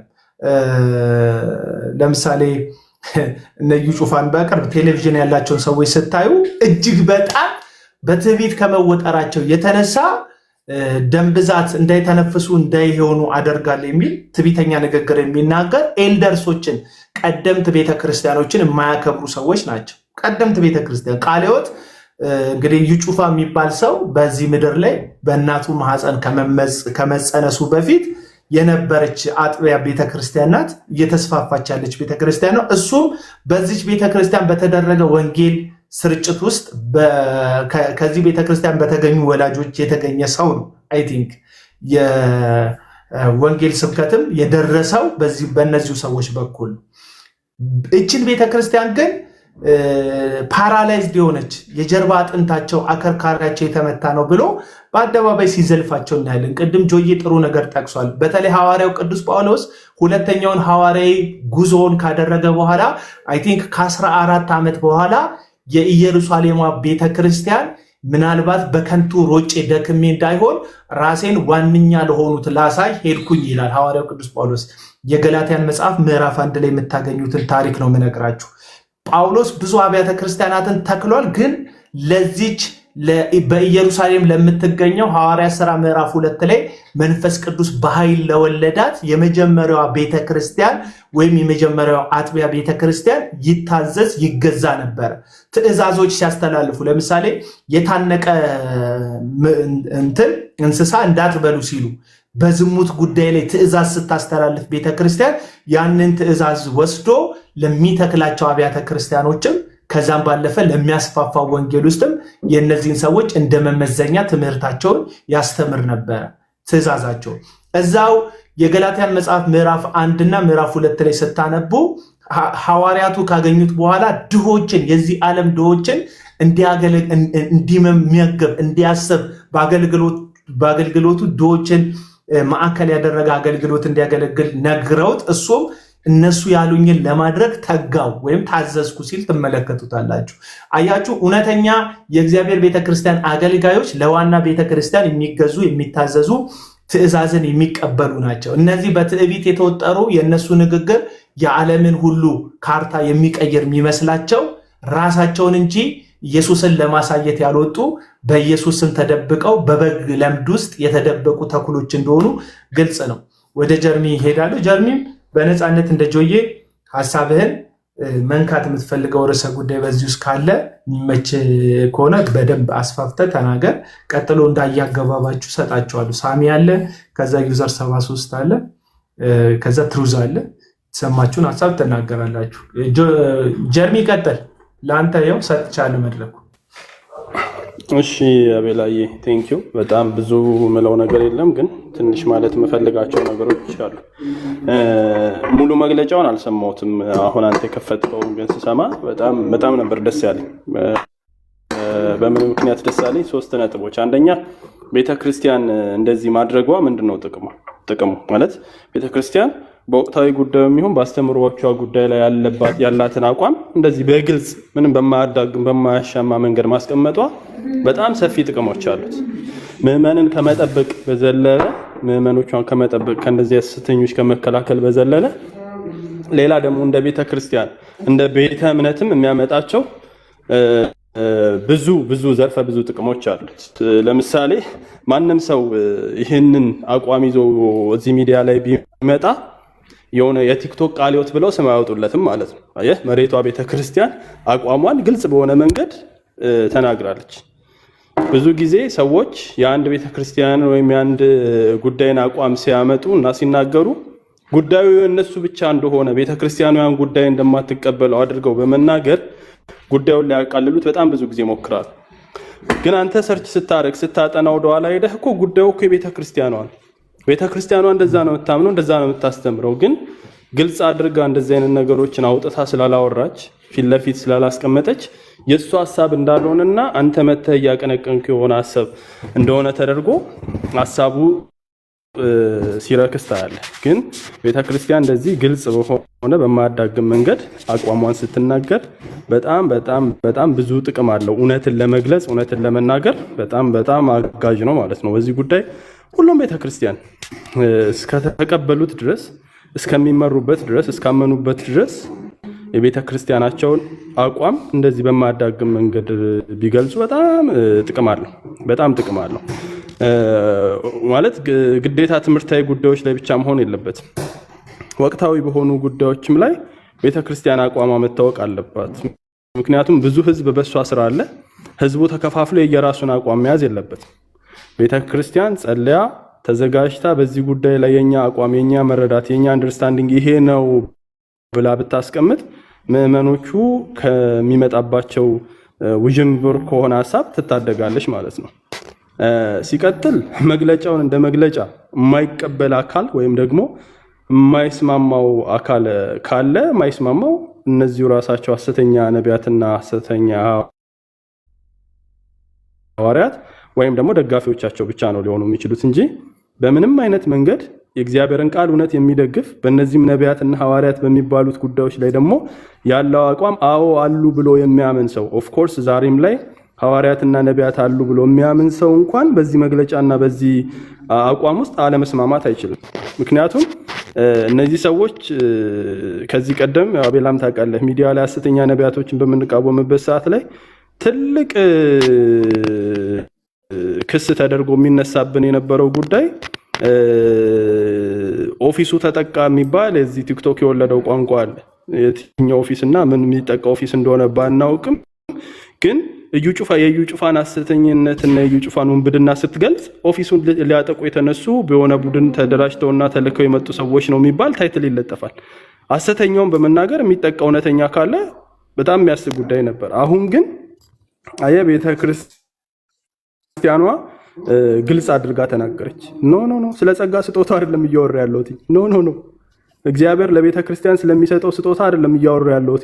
በፍጹም ፍሬ አይቼ ቅድም ሲናገር በደንብ ሰምቼዋለሁ። ልጅ ፍሬዎቻቸው እስኪ ምንድነው ያመጣልን ጥቅም ወደ ኋላ ተመልሰን እንይ። መሰደባችን ከነዚህ የመጣ አይደለ ወይ? በሶሻል ሚዲያ መሳለቂያ ሆናችን በእነዚህ የመጣ አይደለ ወይ ብሎ ፍሬውን አይተው ታይትሉ እንደማያስፈልግ አመኑበት። በጣም ጥሩ። ታይትሉ ለማን ነው እያገለገለ ያለው? ማለት ጸጋው እኮ ታይትል ስላልተለጠፈብህ አልሰራም አላለም። ነብይ ስላልተባልክ ጸጋው አልገለጥም አልሰራም በቤተ ክርስቲያን ውስጥ አክቲቭ አልሆንም አላለም። የተለጠፈበት ሰውዬ የግል ኢንተረስቱ ስለሚጠበቅለት ሞኞችን ማታለል ስለሚችል ገንዘብ መመዝበር ስለሚችል በዛ በተለጠፈለት ስም ከስሙ ጋር ተጣበቀ። ስጦታ የሌለው ሁሉ ስሙን መለጠፍ ጀመረ። አየህ፣ ይህ ጥቅም የሚነካበት ሰውዬ ስሙ ሲነካም አብሮ ይቆጨዋል፣ ያንገበግበዋል። ወይ ለወደፊቱ ያንን ስም መለጠፍ የሚፈልጉ ሰዎች አሉ። ብዙ ተመልማይ ራሳቸውን ይሰማኛል፣ ነብይነት ይሰማኛል፣ ሐዋርያነት የሚሉ ሰዎች አሉ። እነዛ ሰዎች ዛሬ ላይ ስሙ ላይ ጉዳይ ከተነሳ ሳይለጥፉ ሊሞቱ ነው ማለት ነው። ከሰማቸው በፊት ስፔሊንግም ይሳሳቱም አይሳስቱም ፕሮፌት ሳይሉ ሊያልፉ ነው ማለት ነው። አየህ፣ የሚያሳስባቸው ሰዎች ከመጡ እነዚህ ናቸው እንጂ በምንም አይነት ታምር ጸጋው እስካልተነካበት ድረስ ጸጋው በቤተ ክርስቲያኑ መስራት አቁሟል እስካልተባለ ድረስ እንዴት ታይትሉ ቀረብኝ ብሎ የሚነሳ ሰው ካለ እንግዲህ ምንድን ትዝብት ነው ትርፉ ለእንደዚህ አይነት ሰው። ስለዚህ እኔ ቃለ ሕይወት ቤተ ክርስቲያን ሙሉ ወንጌል ቤተ ክርስቲያንን የሚያስከፋ መግለጫ አልተናገረችም።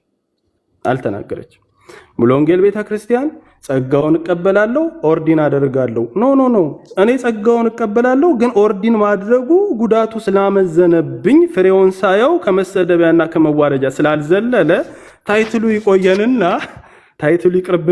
ይቆየንና ምን እናድርጋት? ጸጋ ስጦታውን እንጠቀም፣ ቤተ ክርስቲያን በዛ ትገልገል፣ ስራውን እንስራሉና ደግሞም ውጤታማ ናቸው ሲናገሩ እንደሰማ ነው። ሐዋርያ የሚባለውን ታይትል አንሰጥም፣ ነገር ግን ሐዋርያ ያደርገን ሰዎችን ፓኪስታን ድረስ እንልካለን። አስበዋል። በቃ ማለት ስራው ህይወት የዘራ ስራ አለን። ከኢትዮጵያ አልፈን ፓኪስታንና ምናምን አይ ቲንክ ከተሳሳትኩ ስሙን አላውቅም፣ ብቻ የሆነ ሩቅ ሰፈር ነው የሰማሁት እኔ ፓኪስታን። እኔ የማውቀው ደግሞ ናይጄሪያ አለ፣ ሌላው ደግሞ ህንድ አለ። አየህ እንደዚህ አይነት በጣም በቃ አስደናቂ የሆነ ፍሬ እየታየ ስራ እየሰሩ ግን ታይትሉ ኪሳራው ነው የበለጠው፣ ጉዳቱ ነው የበለጠውና አንቀበልም። በጣም የሚያኮራ በጣም ደስ የሚል መግለጫ ነው። ስለዚህ ምናልባት የቃለ ሕይወት ቤተክርስቲያን አስበው እዚህ ሚዲያ ላይ በጣም ብዙ ሰው የሚከተላቸው በጣም አድማጭ ተመልካች ያላቸው በጣም ትልልቅ ኦዲየንስ ያላቸው ቴሌቪዥን ያላቸው ሐዋርያንን ነብይንን የሚሉ ግለሰቦች እስቲ የትኛው አፍጋኒስታን የትኛው ፓኪስታን እንጠይቅ ቢጠየቁ የትኛው አፍጋኒስታን የትኛው ፓኪስታን ሄዳቸዋልን? ተወሺ ሚሽነሪ የትኛው ቦታ ልታቸው ቡና ካልተለቀመ ራሱ እዚህ ኢትዮጵያ ክፍለ ሀገር አይሄዱም። ተዋቸው እሱን። እነዚህ ሲጀመር በዚህ ሌቭል ውስጥ ማስቀምጦ ገበሬው ገንዘብ ያገኘ ጊዜ እህል የሰበሰበ ጎተራ የሞላለት ጊዜ ነው የክፍለ ሀገሩንም አገልግሎት የሚሄዱት። እሱን ተዋቸው። እነዚህ ሲጀመር ታይትሉን የያዙ እንጂ ስራውን የያዙ ስላልሆኑ ከነዚህ ጋር አነጻጽሮ ማስቀመጥም ምንም አግባብ አይደለም። ሌቦች ናቸው፣ ሊዘርፉ ሊቀሙ የመጡ ሰዎች ናቸውና እንደው ለንጽጽር ማቅረቡን የኪሳራ ነው ብዬ ማስበው። ምክንያቱም ሐሰተኛውን እንዴት ለወንጌል ስራ ንጽጽር ውስጥ አስገባዋለ? ሌቦች ናቸው። ትርፍ የተገኘ ጊዜ የሆነ ክልል ገቢ ገብቶለታል፣ እርሻው ገበሬ እርሻውን ሰብስቦ ገንዘብ አግኝተዋል ሲባል ቶሎ ብሎ የተከራየውን ቤት ይዞ ከመሮጥ የዘለለ የወንጌል ስራ የሌለው ቀማኛ ከወንጌል ስራ ፓኪስታን ጋር ምናምን ከሰው ጋር አነጻጽሮ እንደ ቤተክርስቲያንም ካውንት አድርጎ ለንጽጽር ማቅረብ አያስፈልግም። ሌቦች ናቸው። ስለ ቤተክርስቲያን ስናወራ ስለነሱ አናወራም። ሁሉ ጊዜ ስለ እውነተኛ አገልጋዮች ስናነሳ እዩ ጩፋን አናነሳም። እዩ ጩፋን ሜንሽን ካደረግነው ካነሳ ነው ስለ ሌቦች ስናወራ፣ ስለ ቀማኞች ስናወራ፣ ስለ ዘራፊዎች ስናወራ ከቢጤዎቹ ጋር ለናነጻጽረው እንጂ የምናነሳው እንደው በእግዚአብሔር ቃል እውነት ላይ ተመስርተው ወንጌልን የሚሰሩ ሰዎችን ሜንሽን ባደረግንበት አፋችን እዩ ጩፋ እስራኤል ዳንሳ ምናምን አንሞክርም። ምናልባት አሁን ላይ የኔ ፐርሰናል አቋም ሊሆን ይችላል። ስለ ኮሜዲያን ምናምን ካነሳን ማነው እስራኤል ዳንሳ ስለሚያስቀኝ ልናካትተው እንችላለን። አሁን ቲክቶክ ኮንቴንቶቹ እኔም በጣም እያዝናኑኝ ነው። ጌታ በጣም ስለሚያስቀኝ ቲክቶክ ኮንቴንት እሱንና ወንድሙን በኮሜዲያን ዘርፍ ስናወራ ብናካትት የግል ጥያቄ ነው እንጂ አገልጋዮችን በተመለከተ ስናወራ በፍጹም አንከታቸውም። ስለዚህ ሙሉ ወንጌል ቤተክርስቲያን ነቢያትን ትቀበላለች፣ ሐዋርያትን ትቀበላለች። ሶ ምንድነው አፌክት የሚያደርጋት ቃለ ሕይወት ቤተክርስቲያን ያወጣችው መግለጫ ብለህ ብታስብ ምንም። ሙሉ ወንጌል ቤተክርስቲያን በነቢያትና በሐዋርያት ስም እዩ ጩፋን እስካልተቀበለች ድረስ በትክክል እንደውም ጠባቂ ወንድም ነው የሆኑላት እህት ቤተክርስቲያን የሆነችላት የምትጠብቃት ማለት ነው እንጂ የምትቃወማት አይደለም የሆነችው። እንደውም በዚህ በተነካካ ሁኔታ ከሙሉ ወንጌል ቤተክርስቲያን ምን ትጠብቃለህ ብትለኝ ጸጋውን እገለገላለሁ ተገልግዬም ደግሞ በቤተክርስቲያኔ ተቀብዬ ኦርዲን አደርጋለሁ ይሄንን ኦፊስ፣ ነገር ግን ሐሰተኞችን ደግሞ አልቀበልም። የሐሰተኞች ደግሞ መገለጫ ይሄ ነው ብላ ደግሞ የማትቀበለውን ሐሰተኞች ስም ሊስት አድርጋ ቢቻል በእርግጥ በጣም እንዳሸን ይፈሉ ስለሆኑ የነዛን ሁሉ የተለማማጅም የሲኒየርም ስም መዘርዘር ቢከብዳትም እንደ ቤተክርስቲያን በኩራቱንና ይወልድ ዋና ቀንዶቹን በተለይ ቴሌቪዥን ምናምን ኖሮት እዚህ ሚዲያ ላይ ህዝብ የሚያተለትለው ትጠቅስና ከዛ ካራክተራቸውን ጎን ለጎን በካራክተር ሌሎቹን ታገኛቸዋል። በገንዘብ ያላቸው፣ በቅድስና ደረጃ ያላቸው፣ በሞራል ደረጃ ያላቸውን ውድቀት፣ ህዝብን ከወንጌል ከቃሉ አንጻር ያላቸው ከእግዚአብሔር ቃል ጋር የሚላተም ህይወታቸውን ምናምን እሱን በካራክተር ደረጃ ሌሎቹን ታስቀምጥና ለምሳሌ ብለህ ግን 1-6-7ቱን 1-6 በትምህርት የሳቱትን 1-6 ደግሞ ስም ለጥፈው የሚያስቱትን ቢዘረዝሩ ጥሩ ነው ብዬ ነው እኔ እንደ ታናሽ ወንድም ሀሳብ የምሰጥ። ትክክል ነው። እኔ ምስማማለሁ። እንደው በቃ እኔ ከሙሉ ወንጌል ኤክስፔክት የማደርገው ደግሞ ይሄንን ነው ለማለት ነው። ምክንያቱም እኔ ደግሞ የጸጋ ስጦታውንም ኢቭን ኦፊስ እንደ ኦፊስ ማድረጌ ደግሞ ታይትል በመስጠት አምናለሁ ብትልም ደግሞ ሐሰተኞችን ምን ያህል እንደምትቃወም በቤተ ክርስቲያን ውስጥ መለመድ አለበት። ትውልድን ከመጠበቅ አንጻር በጣም ጥቅም ስላለው ማለት ነው። ክሊር የሆኑ መመሪያዎች፣ ክሊር የሆኑ መግለጫዎች መሰጠቱ በጣም ጥቅም ስላለው ማለት ነው። ሌላኛው አሁን እኮ ታውቃለህ፣ እንግዲህ አቤላን በደንብ በቅርበት ስለምታውቅ ነው። አንዳንድ ሰዎች ያበላል ብለው ነብይነትን ለጥፈው እንደመጡት ሁሉ ደግሞ ያስመታል ብለውም ደግሞ ነብይነትን ሳይለጥፉ ወንድም እንትና እህት እንትና እየተባባሉ እኮ የሸወዱን እኮ አሉ። ማለት ለማለት መሰለ ሱራፌል ለምሳሌ ነው ማለት ስለ አሁን ምንድነው መሰለ በጣም ማኒፑሌት መደረግም የለብንም ስለ እውነት ለመናገር በትምህርት ማናንሳቸውም በአራድነትም በልጠውን አይደለም። በጣም እንደው ደርሰው በፈለጋችሁት በኩል ላጋድማችሁ ሲሉን ዝም ብለን የምንጋደም መሆን የለብንም ማኒፑሌት ሲያደርጉንና አንዳንድ ጊዜ በጣም ስሙን አለመጠቀም የሆነ እንትን የሚያሰጣቸው ይመስል ተነሽ ምናምን ኦፍ ኮርስ ያንዳንድ ወንድሞቻችንን እኮ አጀማመር እናውቃለን። ገባህ? እንደ ነብይ አክት አድርገው መጡብንና ከዛ ጉዳዩ ግን የነብይ ጉዳይ እንደሚያስመታ ሲያውቁ ደግሞ አይ ወንድማችሁ ብቻ ነን ብለው ቀጠሉ። መጨረሻ ላይ ግን የተነሱበት ምንጫቸው ያ ስለነበረ ሲያድጉ ሄደው ከወንድማቸው ጋር ተላጠፉ። ገባህ? አሁን አብረው ሆነው አትለያቸውም። ስለዚህ እዚህ ጋር ደግሞ መሸወድም የለብንም። አንዳንድ ጊዜ እንደው በጣም ስሙንም የሆነ እርኩስ አድርገ ነው ግን ተግባሩን እንዳንረሳው ማለት ነው። ስለዚህ እንደው ነብይ ነኝ ባይልም እንዳትሸወዱ። ነብይ ነኝ ያለ ማለቱ ሐዋርያ ነኝ ያለ ማለቱ በጣም እንደው ዋስትና እንዳይሆን የስልጣናቸውን ገደብ ከመጥቀስ አንጻር ሙሉ ወንጌል ምን ማድረግ አለባት? ለምሳሌ ብዙ ጊዜ የሚነሳው ይኸውልህ ነብይ ነን ሲሉን ልክ የኢሳያስን የኤርሚያስን የሳሙኤልን የእግዚአብሔር ቃል የተጠቀሱ ከአንደበታቸው ራሱ የሚወጣው ቃል የሰራዊት አምላክ እግዚአብሔር እንዲህ ይላል ተብሎ የሚወጣ ቃል ነው የሚወጣው። ንግግራቸውም ደግሞ ሕግ ነው፣ ትእዛዝ ነው። የብሉይ ኪዳን ነቢያት እንደምታውቀው ንግግራቸው ሕግ ነው፣ ትእዛዝ ነው። ለምን? ከእግዚአብሔር ዳይሬክት ነው የሚሰሙት፣ ዳይሬክት ነው የሚናገሩት። እዚህም ጋር እንደው መግለጫቸው ላይ ስለ ነብይ በተናገሩበት የቃለ ሕይወት መሪዎች ምን አሉ?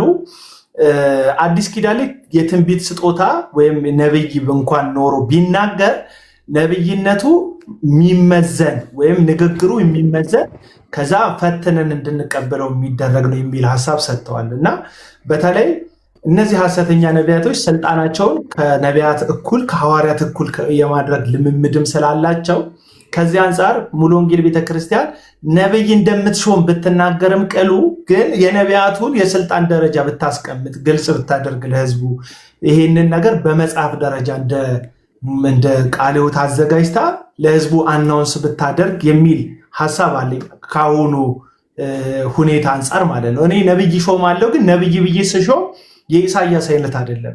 በዚህ የመጽሐፍ ቅዱስ ሐሳብ ላይ የተመሰረተ ነው። የሚናገሩት ትንቢት እንደ እግዚአብሔር ቃል የሚመረመር የሚፈተን ከዛ የሚወሰድ ነው ብላ ልካቸውንም ብታስቀምጠልን ጥሩ ነው ብዬ አስባለሁ። ያ ትክክል ነው። ቅድም እኮ ስነሳ ያልኩት እኮ ይሄንን ነው። አሁን ሙሉ ወንጌል ከዚህ የተለየ አስተምሮ አላት ብዬ አላምንም። አሁን የተናገርከውን ነው የምታምነው። ግን ወይ ወጣ አልነገረችንም ወይ ደግሞ ዶክመንት አድርጋ ጽፋ አላስቀምጠችልንም እንጂ ዛሬም እንደ ነብዩ ኢሳያስ ትንቢትን የሚናገር ነብይ ሾም ያለው ብላ አታምንም ሙሉ ወንጌል ገባ። ምክንያቱም እንደዛ ብላ የምታምን ከሆነ ከእግዚአብሔር ቃል የምትጋጭ ነብይ ቤት ማን ነው? ሙሉ ወንጌል ቤተክርስቲያን ነች ያለችው ማለት እኮ ነው የሚሆነው። ምክንያቱም ትንቢትን አትናቁ፣ ነገር ግን ፈትሹ፣ መዝኑ።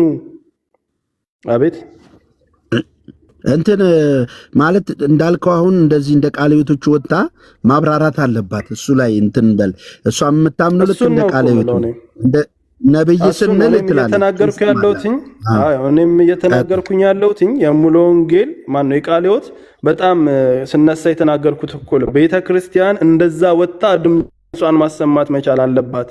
ምክንያቱም የምታምነውን እምነት ነው የምትናገረው ማለት አለ እኮ ቃለ ሕይወቶች እንደዚህ እንደሚያምኑ እኮ እናውቃለን እኮ። ግን ሲነግሩን እነሱ ከነሱ አፍ ሲወጣና እነሱ ግን ሲናገሩት አቅም ይጨምራል፣ ለነዋሪው አቅም ይጨምራል፣ ለቤተ እምነቱ ሰው ለኛም ለምንናገረው።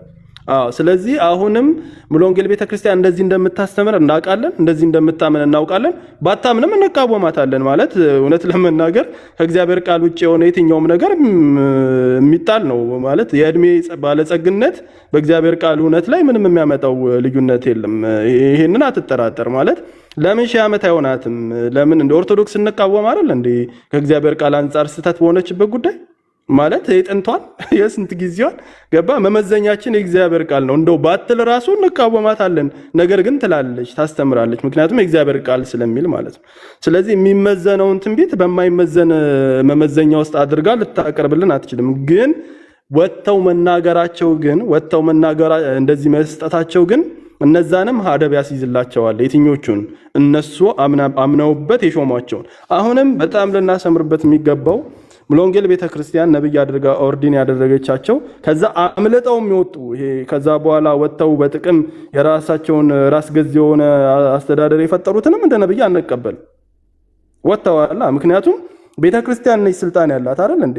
ጸጋውን አይታ አዎ ተሰጥቶኛል ብላ የምትቀበለው እሷ ነች። አፈንግጦ ከወጣ በኋላ ይሄ አፈንግጦ ወጭ ነው፣ ዱርዬ ነው እንጂ ቤተክርስቲያን አካል አይደለም። ገባ? የራሱን ሌጋሲ ሊመሰረት የወጣውን ሁሉ እየተቀበልን በአንድ አይነት መመዘኛ ውስጥ አናወራም። ዱርዬ ነው፣ ወጥቶ የዘለለ ሰውዬ ነው። እሱ ሰማይ ሳቡን ያወራርዳል። እስካሁን ባለው ሁኔታ ግን ቤተክርስቲያኗ ግልጽ የሆነ የነብይ አሿሿም የሐዋርያት አሿሿም ስርዓቷን መናገር አለባት፣ ማወጅ አለባት። ከዛም ደግሞ እነዛ ሰዎች ፍሬያቸው መታየት አለባቸው። ሐዋርያ ተልኮ የአንድ አጥቢያ ፓስተር ነኝ የሚል ከሆነ ይሄ ነገር እንዴት ነው? አይሆንማ። አይደለም የሐዋርያ ስራ አንድ ቤተክርስቲያንን ፓስተር ማድረግ አይደለም። አሉን እኮ ፓስተሮች እኛም አይደል 20 ዓመት ፓስተር ሆነው ቤተክርስቲያን እየመሩ ግን ስማቸው ሐዋርያ የሆኑ እኮ ፓስተሮች አሉን እኮ። ለምንድነው ማንቀበላቸው? ሐዋርያነታቸውን ማንቀበልበት ምክንያት ሲሉ ስራውን ስላላየን እኮ ነው። አይደለ? ከመጣን ጊዜ ጀምሮ 20 ዓመት ፓስተር ሲያደርገን የሆነውን ሰውዬ ስሙን ሐዋርያ ብሎ መጥራቱ ከከበደ ነው። ጉዳቸው እንትን እኮ ቸርች ተክለዋል በእንትና በኩል ይላሉ እነሱ ይላል እንደሚተክሉ ኖ እንዴ እንደዛ አይደለም። አሰራሩን እኮ መብት እኮ ነው። እኔ አሁን ለምሳሌ አንድ ሰው 20 ዓመትም 30 ዓመትም እስኪኖርም አንድ ቤተክርስቲያንን ፓስተር እያደረገ መቀጠል ይችላል። ለአንድ ቤተክርስቲያን መጋቢነት ሆኖ እየመገበ እንደው በቃ ሲኒየር መጋቢም በለው ብዙ አጥቢያዎችን እየሄደ እንትን የሚያደርግ የሚጎበኝ ልታደርገው ትችላል። ነገር ግን ሐዋርያ ለመባል ግን መላክ አለበት። ቅድም መግለጫው ላይ እንደተናገረ ለመላክ ደግሞ ላኪ አለ። ገባ? ላኪ አለ። ከሆነ ቤተክርስቲያን አፈንግጦ ከወጣ በኋላ ሐዋርያ ብሎ ሲከፍት እንዴ አፈንግጠ ወጣ የትኛዋ ቤተክርስቲያን ነች ሐዋርያ አድርጋ የላከች? ላኪ ስለሚያስፈልገው ማለት ነው። ገባ? ላኪ ስለሚያስፈልገው። ስለዚህ ላኪ በሌለበት ሐዋርያ ስለማይኮን ዝም ብሎ ቸርች ስለተከፈተ ሐዋርያ ይባላል። ዝም ብሎ ቸርች ስለተከፈተ ሐዋርያ ይባላል። ስለዚህ እንደው ስሙ ቢኖራችሁም እንደው ተግባሩ ከሌላችሁም በጣም መመዘን አለባቸው። ግን በጣም ቤተክርስቲያንን አፕሪሼት ማድረግ ፈልጋለሁ። ቃለ ሕይወት ቤተክርስቲያንን የምታምንበትን ጉዳይ እንደዚህ በግልጽ በዶክመንትድ በሆነ መንገድ ማቅረብ በመቻሏ ይሄ በጣም አሪፍ ነው። እነ ሙሉ ወንጌልም ሊማሩበት፣ ሌሎችም አብያተ ክርስቲያናቶች እንደዚህ እየወሰዱ ሊተገብሩት ይገባል። አሁን ግን ምንድነው ኦፊሱ ተጠቃ የሚለው ጉዳይ ነው። በፍጹም አሁን ቦታ ያጣ ይመስለኛል። ቴንክ ዩ ብራዘር ቴንክ ዩ። አንድ ቪዲዮ ልክፈትና ወደ ሳሚ ደግሞ ሐሳብ እመጣለሁ። ተቃርኖ ሐሳብ ያላችሁ ሰዎች መግባት ትችላላችሁ። በጨዋነት ሐሳብ መለዋወጥ እንችላለን። ይሄን ደግሞ ልክፈት። ሌላው የቃለ ሕይወት መሪ ከተናገሩት ውስጥ ማለት ነው ነቢይ የሚባል የለንም፣ ሐዋርያት የሚባል የለንም፣ ነቢይትም የለችም። እንግዲህ ከዚሁ ጋር ያይዘን ነቢይ የሚባል የለንም፣ ሐዋርያ የሚባል ነቢይትም የለንም። ቆይ ልክፈት፣ ብራይትነስ ልጨምርበት። በትክክለኛ ጾታ ሴትና ወንድ ስለሆነ አንሾምን፣ እንደዛ የሚሉ ሰዎችን አናስገለግልም የምንለው ውሸት ነው። ውሸት እንደሆኑ ይህንን ተከታዮች ማቴዎስ ዮሐንስ ወንጌል 16 ላይ ተከታዮች መሆናቸውን በፍሬዎቻችሁ ታውቋቸዋላችሁ ነው። ኢየሱስ የመጣው ለባርነት ነው፣ ለአገልግሎት ነው። በደንብ ይሄንን በደንብ ወቅታዊ ሹ ስለሆነ መስማት አለብን። ኢየሱስ ለባርነት ለአገልግሎት ነው የመጣው። ዛሬ ሐዋርያትና ነቢያት ባሮች ናቸው ወይ ብለን መጠየቅ አለብን። በጋብ የሚሄዱ ህዝቡ ድሃ ህዝብ ነው፣ ያገኘውን ያመጣል። ዛሬ ይሄን አልቀበልም ይሄ ከአንተ እንዴት ብሎ ትንንሽ ሺዎችን በዴኖሚኔሽን ብር ዲኖሚኔሽን ይባላል 10,000 20,000 100,000 ካልሆነ ትንንሾቹን ትቶ እንዲህ ዘይት የሚሉ ሰዎች ናቸው። እነሱ በተንደላቀቀ ቤት እየኖሩ ዘመናዊ መኪና እየነዱ ህዝቡ ግን ስቲል በጉስቁልና ውስጥ እያለ ህዝቡ የማይጨበጥ ተስፋ እያበሰሩ የሚኖሩ ሰዎች ናቸው ዛሬ ሐዋርያትና ነቢያት የተባሉት። ያ ብቻ አይደለም። ከሀብት አጠቃቀም አንጻር አሁን እኮ እውነትን መናገር አለብን። እኛ እውነትን ከተናገርን እነዚህ ሰዎች እነሱ ብቻ ስለተቀቡ ሁሉን እንደሚያውቁ ስለሚያስቡ አስተዳደር የላቸው። የሀብት አስተዳደር ላይ ለምሳሌ ቃለ ሕይወት ልትመሰገን ልትከበር ይገባል። የቤተ ክርስቲያን እኔ ራዕይ ቢኖረኝ እውነተኛ የመጽሐፍ ቅዱስ ራዕይ ነው ያለኝ።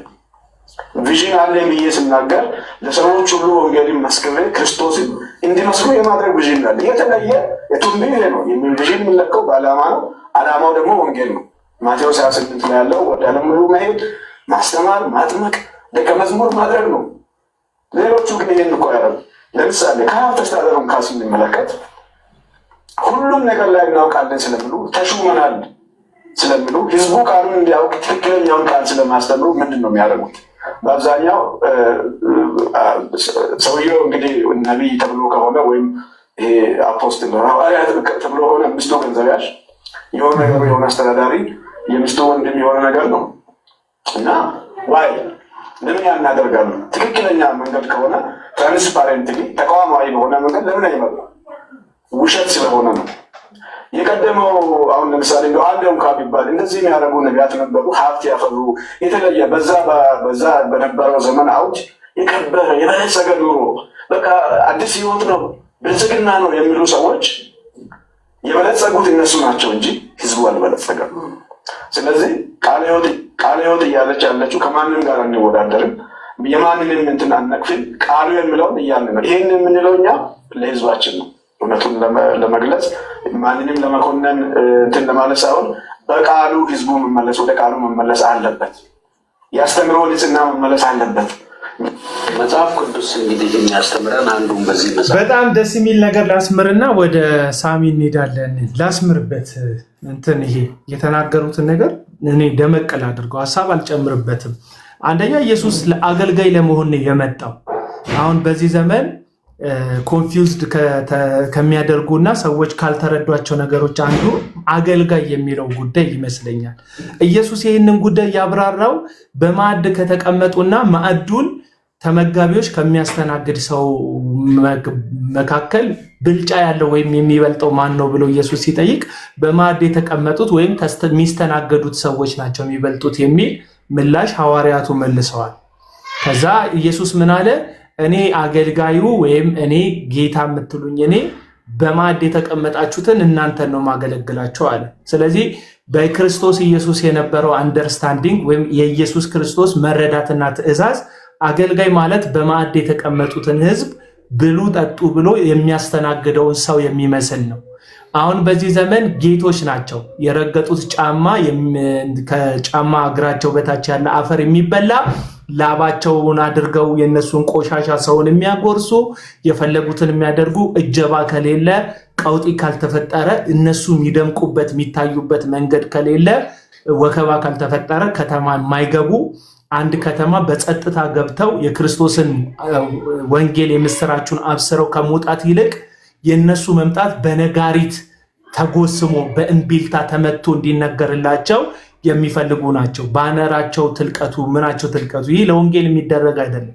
ራስን ከማግነን ራስን ጌታ አድርጎ ከማሰብ የመነጨ ነው። አንዳንዶቹማ ቢሮዎቻቸው ሁሉ ውሃ ሲሰጣቸው ተንበርክከው ነው የሚሰጧቸው፣ በጣም ጎንበስ ተብሎ እንዲሰጣቸው። ይህንን ምሳሌ እንዲሆን እዩ ጩፋና ታምራት አፖስቶሊክ ኤንድ ፕሮፌቲክ ሪፎርሜሽን ምናምን የሚል ፕሮግራም አዘጋጅተው በሲጄ ቸርች ውስጥ አዘጋጅተው በነበረ ጊዜ እዩ ጩፋ በርከክ ብሎ ከዚህ በፊት ቪዲዮን አሳይቻቸዋለሁ። በርከክ ብሎ እንደዚህ አድርጌ ብሰጠው ለታምራት ምን ችግር አለ ሲል ጎንበስ ማለትን ዝቅታን ለማስተማር ሲፈልግ ታያላችሁ። ምዕመኑ ውሃ ሲያቀርብ ሶፍት ሲያቀርብ ለነሱ ተንበርክኮ እንዲሰጣቸው የመፈለግን ልብ ትመለከቱባቸዋላችሁ።